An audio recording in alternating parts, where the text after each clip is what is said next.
All right, guys, we are in Romans 2 today, verse 12.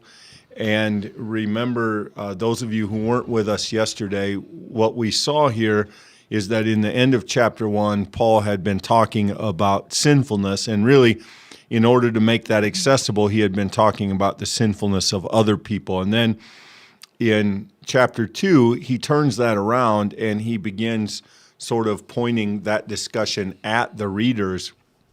And so there's this section, you have no excuses, you judge others, you stand guilty. And we continue that today as we move into verse 12. So that's where we pick up, verse 12 of chapter 2. Paul writes, all who have sinned apart from the law will also perish apart from the law, and all who have sinned under the law will be judged by the law. For it is not the hearers of the law who are righteous in God's sight, but the doers of the law who will be justified. And we can stop there. So where Paul needs to go ultimately is he wants to make a case that righteousness is found through Jesus Christ and being obedient, being open to the good news of the gospel. And he knows that one of the hurdles he has to get over to do that is the Jewish understanding of the law, because the Jews understood that it was the law that led to righteousness, that in keeping the law, one was made righteous. One was essentially redeemed by what they did being what they did in keeping with the law. And so Paul knows that as he builds this case, one of the hurdles he has to get over is what do you do about the law? And he's not ready to tackle that yet. He's going to mention it, we'll see tomorrow, but he's going to really dig in there a little bit later. But he's already here building the case. And so what he says is, if you're apart from the law or if you're under the law, you still stand in judgment. For just knowing the law isn't good enough, but the only way to be justified is by keeping the law. And then he's going to come around and argue that no one can in fact do that. So he's getting ready. It's very fascinating the way in which Paul is trying to anticipate the response of his readers and the ways in which he's kind of paving the way for the argument he's going to make down the road. Yeah, this is one of the most substantive discussions that Paul's going to have throughout this entire book. And it's connected to that theme we've already talked about, trying to parse out the Gentile-Jewish relationship in the early church. And I think that topic unto itself, that broad topic of early Christian Gentiles, early Christian Jews, it is unto itself a little hard for us to grasp. Most of us have never looked at the faith through that lens. In fact, most of us live firmly on the side of the Gentiles, and so we naturally bring a kind of conviction with us to these biblical texts. But when you get here in verse 12 and beyond, we now have Paul referencing the law, which is really an internal conversation within the Judaism side of Christianity, because it is those who have followed Judaism who have some understanding of what the law actually is. It's this compilation of things that is recorded in the Old Testament, but of course also interpreted in Jesus' day and then later in Paul's day. And we, I think, because of our general disconnect from the Gentile-Jew conversation, especially miss it when we start looking at this grace versus law kind of language, because we don't feel particularly bound to the law in our own lives and faith.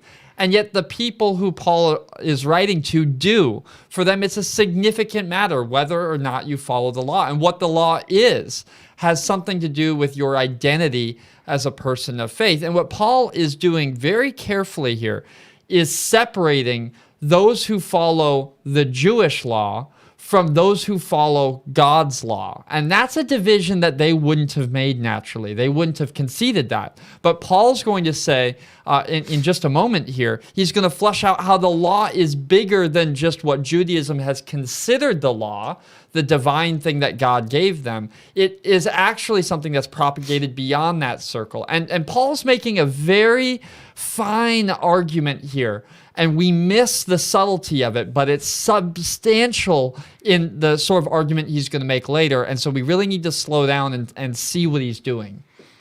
It may it may be stating the obvious, but the Jewish people understood themselves to be different from the people around them because of their standing before God. And they understood that the distinctive of that was the law they had been given, the festivals they keep, the practices, the dietary laws, the Sabbath laws, that it is the law that for them defines that relationship with God.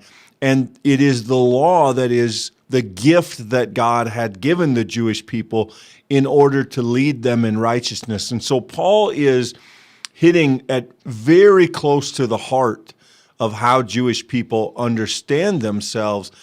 And he's doing so carefully, but purposefully, to try and suggest instead that it is in fact not the law that makes us righteous. In fact, he's going to argue that it's the law that condemns us and that it is Jesus Christ and his mercy that make us righteous. And again, this is all very old news to us. We've heard this and lived with this as believers for a long time. But if we can put ourselves in the shoes of these people, and then we see why it is that Paul has to be so subtle and so careful and very in a very step-by-step, airtight way, try to build his case. So let's move on here.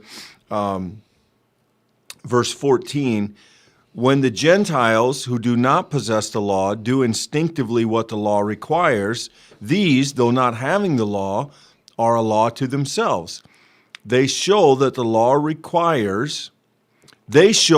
the law requires is written on their hearts, to which their own conscience also bears witness, and their conflicting thoughts will accuse or perhaps excuse them on the day when, according to my gospel, God, through Jesus Christ, will judge the secret thoughts of all. Now, so far in what we've read, this verse here in 15 is probably the one that's going to stand out and be most controversial for some of the readers. The idea that not only is the law not the exclusive gift to the Israelite people, but there are Gentiles who without the law, without knowing the law, do what it says instinctively and therefore stand out as having fulfilled the law, or as Paul says, being a law in themselves. Now, again, this is hard for us, but if you can imagine how this would ring in the ears of a Jewish person who has for their entire life understood that the reason the Gentiles are lost, the reason the Gentiles are unclean and shouldn't be associated with, is because they don't follow the law. And now Paul says, not only do they follow a law, they sometimes get it right where we get it wrong, and they do so instinctively. They do so naturally. And so Paul reintroduces this idea of kind of a natural law, a way that exists that isn't just accessible to Jews, but is in fact, in some sense, apparent to everyone. And again, doesn't sound controversial to us. This would have been very difficult to peddle in Paul's day. Yeah, we are now just in the beginning part of chapter 2, and we are already hitting some very substantial words in this book. In this section alone today, we've read about the law, about righteousness, about conscience, about Paul's understanding of the gospel. It is amazing how quick we get into the deep, deep woods. And all of these words have been discussed, written about, debated, fought over throughout Christian history. In fact, just this section here in 15 and 16, in which he's talking about his understanding of conscience bearing witness, has been written about unbelievably extensively by Christians throughout time, trying to sort of tease out what should we understand about the ability of the human heart. Should we have an expectation that everyone's conscience can lead them well? And there's been entire ethical books written on that sentence alone. And I think it's worth noting here, Clint, that in Paul's time, I think he's trying to make a case that everybody has a chance to follow God's will and to receive the good news, and everyone will be held responsible for the actions that they did and didn't choose to take. I think Paul's trying to cast a universal net to say whether or not you've heard the proclamation of the gospel, this applies to you because God is the creator, because God made it so that God's glory could be seen by all. Therefore, everyone has a conscience that was made by God, and so therefore, everyone is responsible to the just and righteous God for the actions that they perform. I think I don't want to say it's that simple, but I think that's the intended thrust of the argument. But we would be a little too simple to think that that was the only way that this has been taken throughout history. I mean, people have given a lot of thought to how much are we responsible to our conscience and how trustworthy is our conscience. And we won't discuss that today, but these are sort of deep wells that have been explored throughout a long, long time. And you begin to see the difficulty when to a culture, a Jewish culture that has been steeped in the idea of separation and of elevation because of the law, Paul then says, we're all in the same boat. These are people that from birth have been taught that we are not in the same boat and we should not let them in our boat. And here Paul says, we all stand equal before God, law or no law. And I want you to notice in verse 16, Paul does a very subtle thing here, but it's very important. On the day when, according to my gospel, God through Jesus Christ will judge the secret thoughts of all. Notice what is not doing the judgment, the law. The law is not the measuring stick. The law is not the ruler. Jesus Christ is the ruler. And again, this sets up an argument that Paul's going to make down the road a ways, that the law points us to something beyond itself, but the law is not the final say on attaining that or even on how to attain that. And you could easily read through this verse without seeing that, but if we sort of keep in mind the rest of the book of Romans, this becomes a very subtle but very important little signpost to where Paul's going. In order to exemplify how significant little words can be in the history of Christianity, some have talked about Romans as being the linchpin of the Reformation, that the early reformers who read this, it was some of their interpretive understandings that were in some places new that really drove a lot of the theological work that happened following them into Protestantism. And John Calvin, who wrote extensively about Romans and referenced Romans often, he includes in his writings a ton of references to the secret work of the Spirit. And I've always found that interesting. And you see that phrase here, will judge the secret thoughts of all, which very much has a reference to all of those times when Jesus talks about the intent being the sin itself. It's not just you committing the act, but it's you sinning in your heart, that God can judge the intention from the action. And here we see that repeated, that it's not just the stuff that you do, but it's the reason that you do it. It's the very internal thoughts that drive you. It's the secret conversation. And that gets picked up by Calvin. It gets carried forward in Christianity. And I do think this is one of the things that makes being Christian so difficult, is because we don't throw away the law. We don't say that the 10 Commandments are worthless. In fact, we say that this is a good rule stick to follow. But Christians have always also said in a sort of tension that we're not people driven by, marked by, defined by the law, but instead we're defined by the work that God does within us that renews and transforms us. That's that secret work that does this substantial transformation we would call salvation. And I think it's amazing how though this may seem like just small little words paired together in a short section, all of these have significant historical precedent, and all of these have guided and shaped our understanding of what it means to be Christian. And especially with the backdrop of the Old Testament, we see that one of the chief complaints God levels against the people of Israel is that they keep the law, but they don't mean it. They keep the Sabbath, but they don't really keep it. They follow the festivals, but it doesn't change their heart.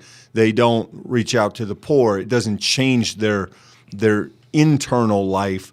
It's just formality, and it's ritual for them, and that's not enough. And with that as backdrop, we sort of get the idea here that Paul is going to dig deeper and deeper and say that our external actions are ultimately not going to be what God judges, but as Michael has absolutely pointed out, this idea of secret thoughts, our intention, what he's going to summarize by saying our hearts. Yeah, and I think it's fascinating, Clint, this one particular word in verse 16, according to my gospel. And it is my. That word is actually in the Greek. It's fascinating. You get the sense that Paul is admitting in that moment, this is the gospel I'm making an argument for. And we're not used to that. We would never say, well, my gospel, Clint, is this. We would say the gospel, referencing something bigger than ourselves. But here, Paul is making a case for something that he believes to be true, but is not universally held by those receiving this letter. And I think it's important that we remember that in the early church, this stuff was up for debate. It was being worked out. And Paul is going to make a airtight case that his understanding of the gospel is indeed accurate, is indeed what is intended. But that, I think, just those little details point out that he recognizes not everyone would agree.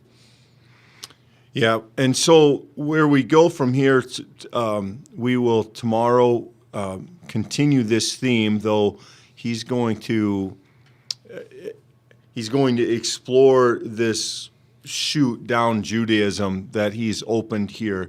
And he's going to take that path a little bit more tomorrow, and we will, just looking at verses here, it's possible we will get through the rest of chapter 2. We'll have to see how that goes. We will remember not meet on Thursday and Friday, and we will then pick up whatever the conversation is the following Monday. But thanks for being with us. Hope that your day... Thank you for joining us for this daily Bible study. If this is your first time, welcome! We are so glad that you have joined us for this time of intentional study of God's Word. You will find in the description of this video a link to our website. We would love to get to know who you are. We'd love to reach out and greet you personally. But be sure, whether or not this is your first time, to like this video. If you're on Facebook, share it so that other people might be able to find it too. If you're on YouTube, consider subscribing. You'll receive more content like this every day at 2 o'clock Central Standard Time. On top of that, every Wednesday at 9 o'clock, we release a Pastor Talk podcast, which goes through different series, but all of them about faith and life and discipleship of Jesus Christ. Friends, regardless of how many times you've been with us, we hope that this day has been meaningful for you as you seek to follow Jesus Christ. So until next time, be blessed. We look forward to seeing you soon.